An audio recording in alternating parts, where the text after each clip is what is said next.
this is an iHeart podcast. Guaranteed human.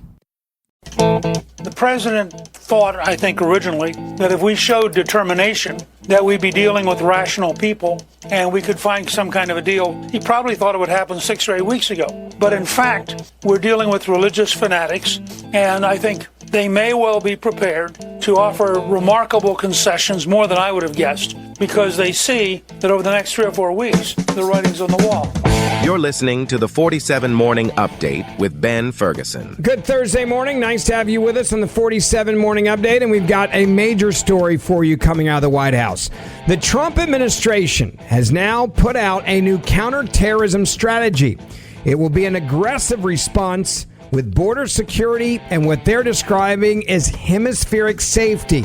In translation, the Trump administration is declaring war on the drug cartels. So what does that mean? We'll explain it all to you. It's the 47 Morning Update, and it starts right now. Story number 1. We are now getting new information that the President of the United States of America certainly is not just focused on Iran, but the President now has a new agenda item.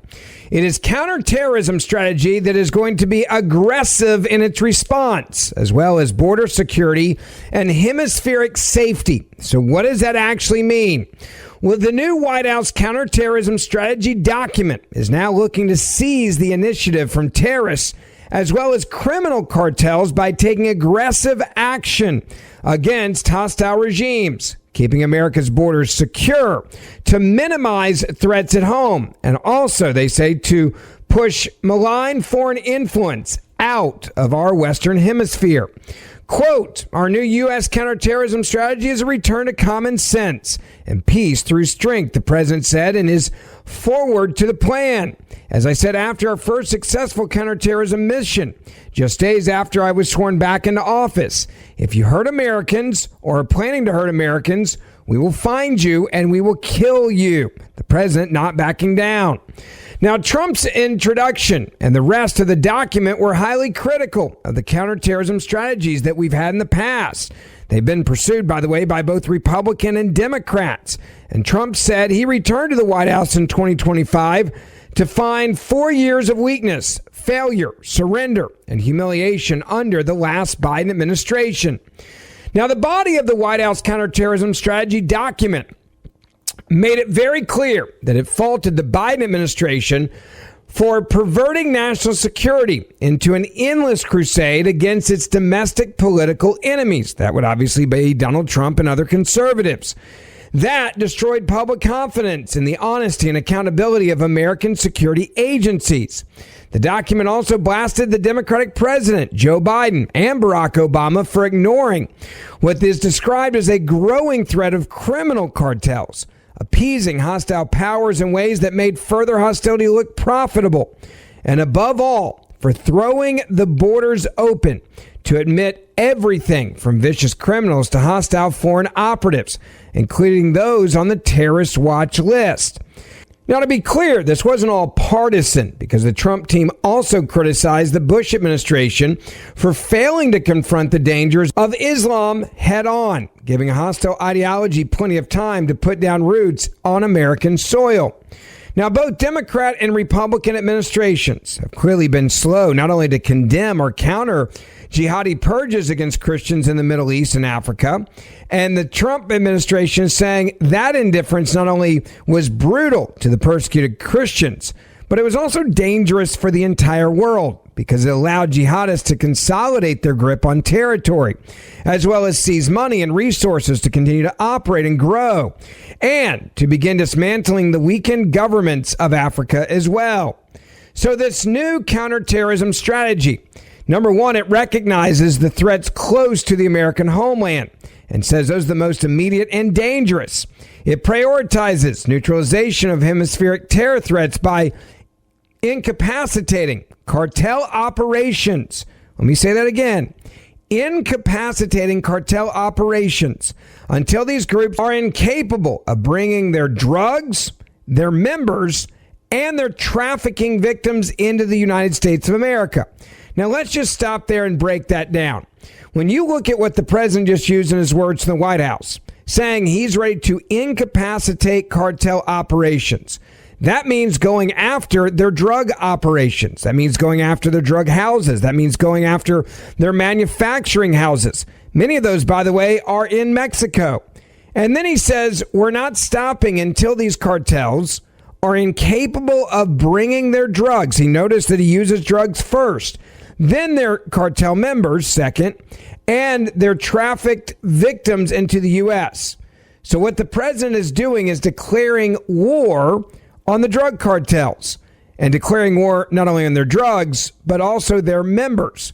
Quote, at the same time, we will continue to find and remove the cartel and gang members who were let into our country under the Biden administration, while using foreign terrorist organization designations to strangle the commercial and logistical connections of their organizations, the Trump White House has vowed.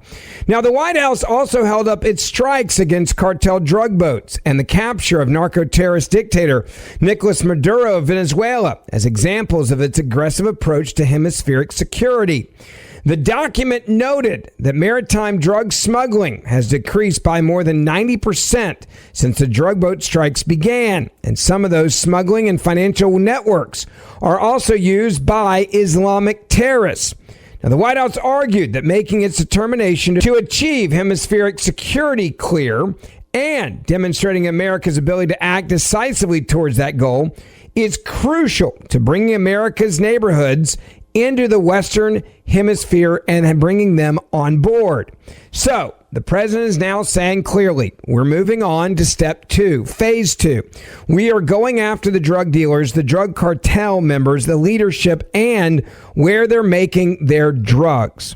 Now, much of this criticism is directed to prior administrations concerned that the mixed signals sent by a combination of lofty pronouncements and tepid action as security threats in Latin America were allowed to fester for years on end, the White House says. In contrast, what the president was saying today is he's now making it clear that not only is his determination to secure the hemisphere against terrorism and organized crime crystal clear, but doing it in a way that only kinetic action, meaning they're going to use guns, folks, and assertive prosecutions can do it.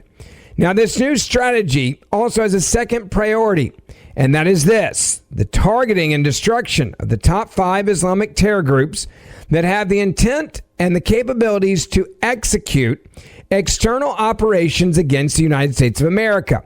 That is also in this document from the White House. Now, these groups would include Al-Qaeda, the Islamic State, and their most aggressive subgroups, such as Al-Qaeda in the Arabian Peninsula, or ISIS. The White House argued the importance of including the International Muslim Brotherhood as a terrorist organization as well, a step the Trump administration took in January of this year.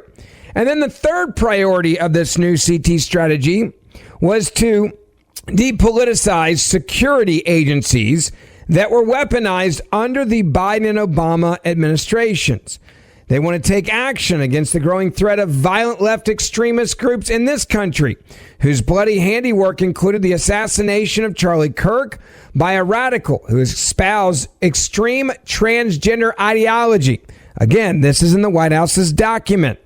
In addition, it says, to cartels and Islamic terror groups, our national CT activities will also prioritize the rapid identification and then neutralization of violent secular political groups whose ideology is anti-American, radically pro-transgender, and anarchist, the document said, noting that some of these groups have ties to dangerous international organizations. The document specifically mentioned the left-wing terror group Antifa as a priority now of the White House to target. That is massive. Now, the fourth priority of this strategy singled out a special strategic category, all on its own, and that was to combat what they described as non-state acquisition and use of weapons of mass destruction, especially the terrorists' use of nuclear or radiological devices. The strategy document placed the current operation against Iran specifically into that category, since Iran is a state actor, but the proxy groups it might furnish with nuclear weapons are not. Now, the White House vowing to ensure that the regime in Tehran is no longer a threat to the United States of America, either directly or through many of its tentacles, Hamas, Hezbollah, Iraq Shiite militias, and the Houthi terrorists of Yemen, who must never again, they say, be allowed to hold strategic waterways such as the Strait of Hormuz or the Red Sea hostage. Now, this CT strategy presented the destruction of the Islamic State, the caliphate during the first Trump administration, and they used that as an example of the swift and decisive action. The Obama administration envisioned the ISIS caliphate as a generational threat to be slowly degraded over years and decades.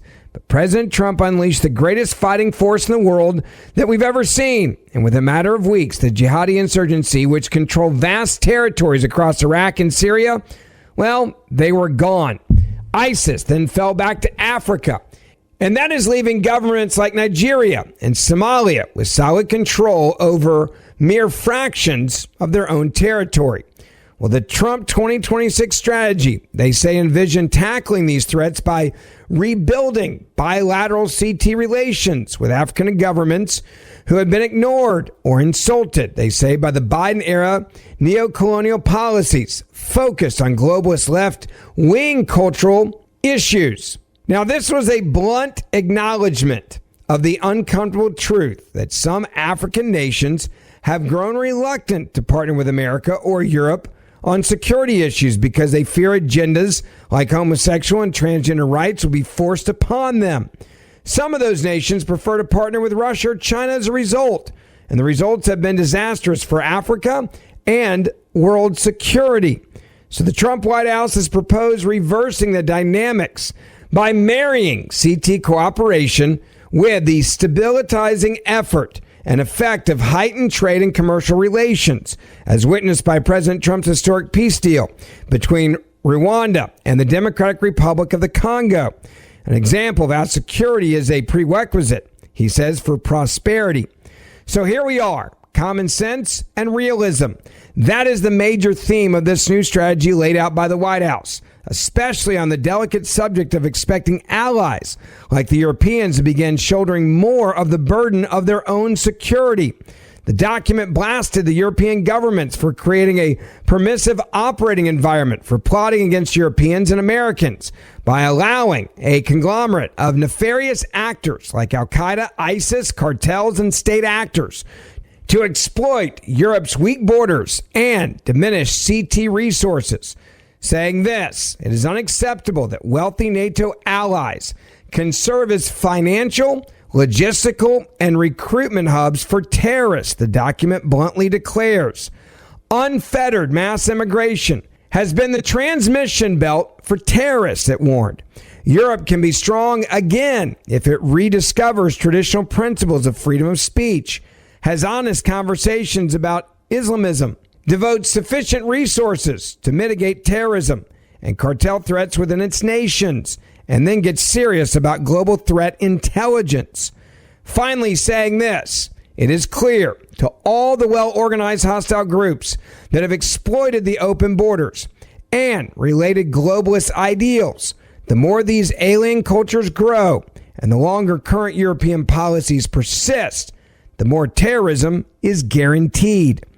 This is the new ringing of the alarm bell that no prior administration of either party would have been willing to touch since September the 11th of 2001. But what the White House has just laid out is an America First counterterrorism strategy that they say will bring security not only to the U.S., but across the world by setting successful examples of border security and threat detection that allied nations can follow. The Trump administration and the White House say America First not only is an expression of what we need, but it's common sense and honesty that would guide and inspire the rest of the civilized world. This now is the new priority of the president, clearly thinking far beyond what's happening right now in Iran. Thank you for listening to the 47 Morning Update with Ben Ferguson. Please make sure you hit subscribe wherever you're listening to this podcast right now. And for more in-depth news, also subscribe to the Ben Ferguson podcast, and we will see you back here tomorrow.